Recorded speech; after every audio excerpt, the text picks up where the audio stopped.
Come with me on a 2-day adventure as we explore the lowest, hottest, and driest place in North America, traversing through its diverse landscapes from salt flats to colorful mountains. Welcome to Death Valley National Park.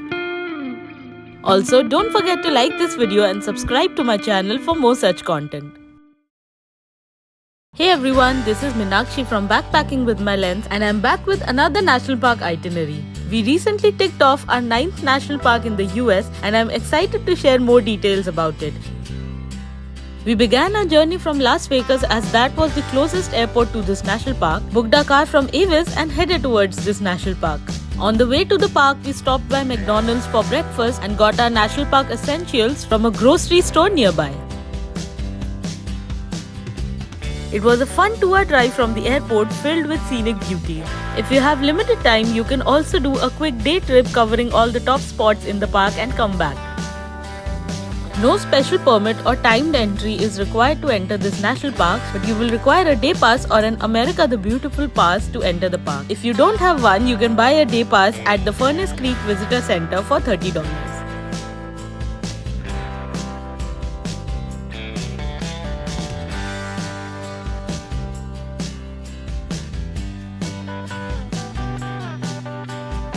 Our first stop was somewhere in the ash meadows that was covered entirely with wildflowers bursting on both sides of the road. We couldn't resist but to stop here for photos.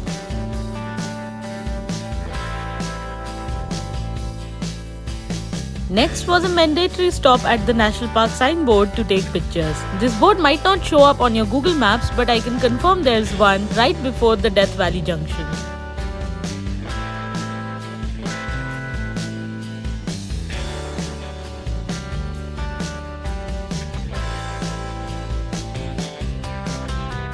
Our first stop at the national park was Dante's Viewpoint. That was an overlook point for the Badwater Basin. The view was spectacular as we could see the entire basin along with the highest point on the park, the Telescope Peak.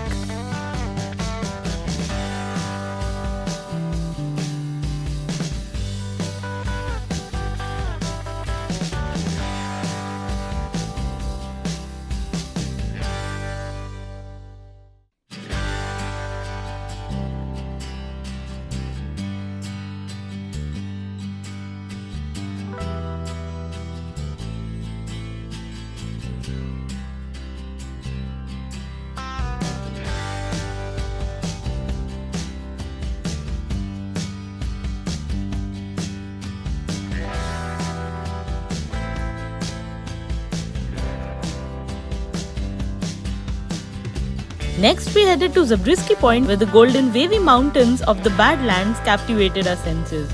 This was one of the most picturesque spots in the park and my favorite. I just couldn't stop myself from taking photos.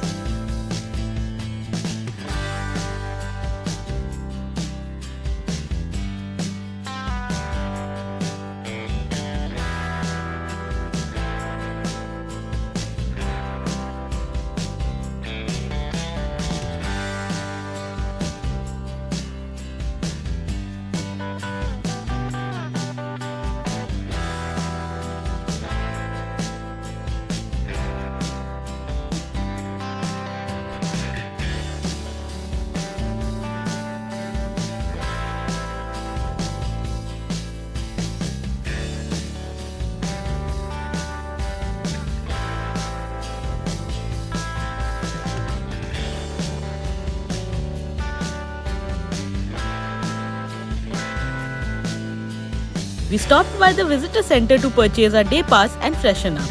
The visitor center also had a theater and a shop filled with cool souvenirs. We watched this short film to understand the history and geology of the park better. And on the way, we also came across a small village of the indigenous tribe Timbisha Shoshone.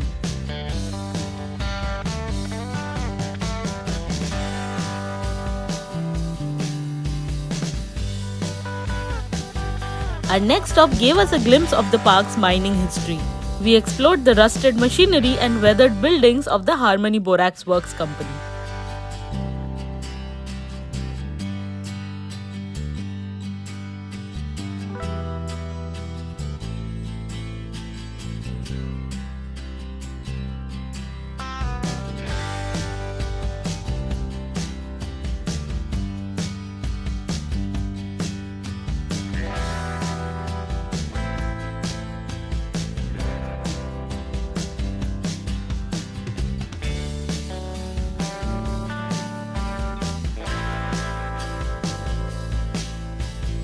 And that's how we finally reached our home for the night, Stovepipe Wells Village Hotel. This is one of the 3 hotels that are located inside the park and the most affordable one out of the 3 properties. You can find more details in the description box below.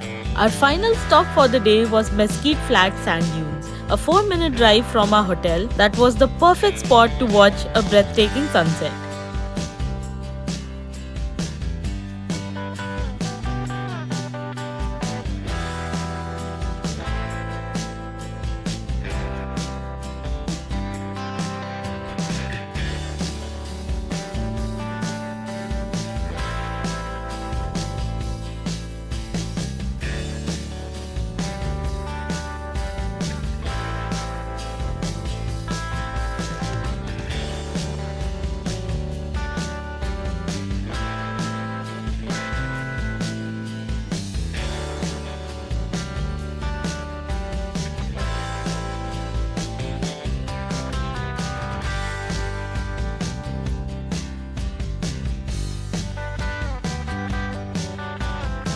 On the way back, we checked out the general store that had almost everything that one might need, from ready-to-eat meals to all travel essentials.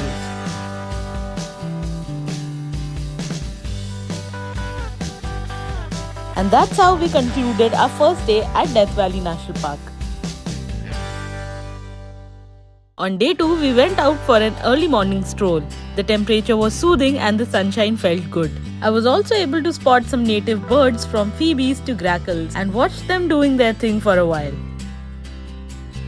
For breakfast, we had ready-to-eat poha and upma that we got from the grocery store and headed out for our adventures.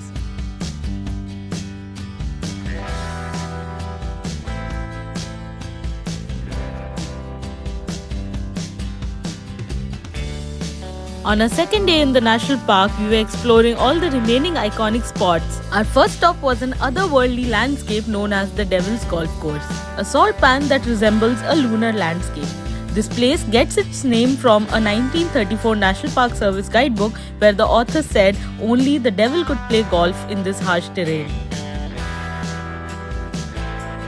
Our next stop was the most awaited spot of this national park, the lowest point in North America, also known as the Badwater Basin. This basin is located 282 feet below the sea level and forms a pluvial lake after heavy rainfall. This lake is a rare formation and we're lucky to be able to see this on our trip. You can walk around the salt flats and explore the region on foot. Our walk on the salt flat was quite fun and painful at the same time, as we were walking barefoot and were getting pricked by hardened salt crystals every now and then. I highly recommend carrying waterproof sandals to make your walk comfortable on these salt flats.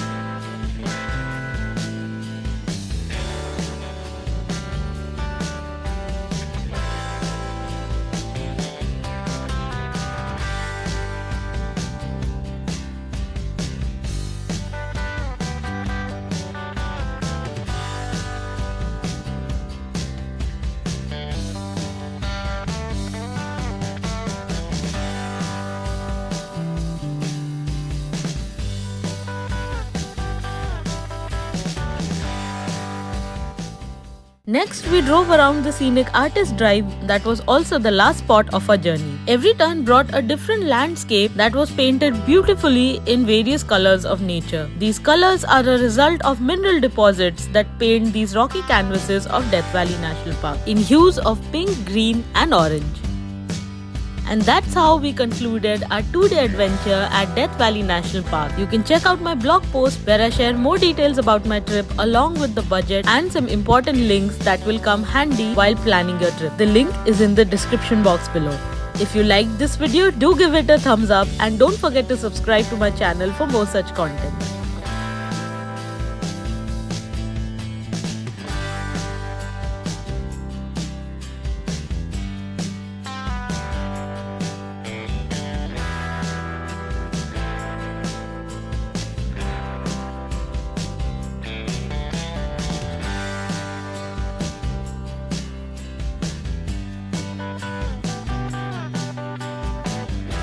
I hope you have a fun time at Death Valley National Park and do let me know in the comments your favorite spots in the park.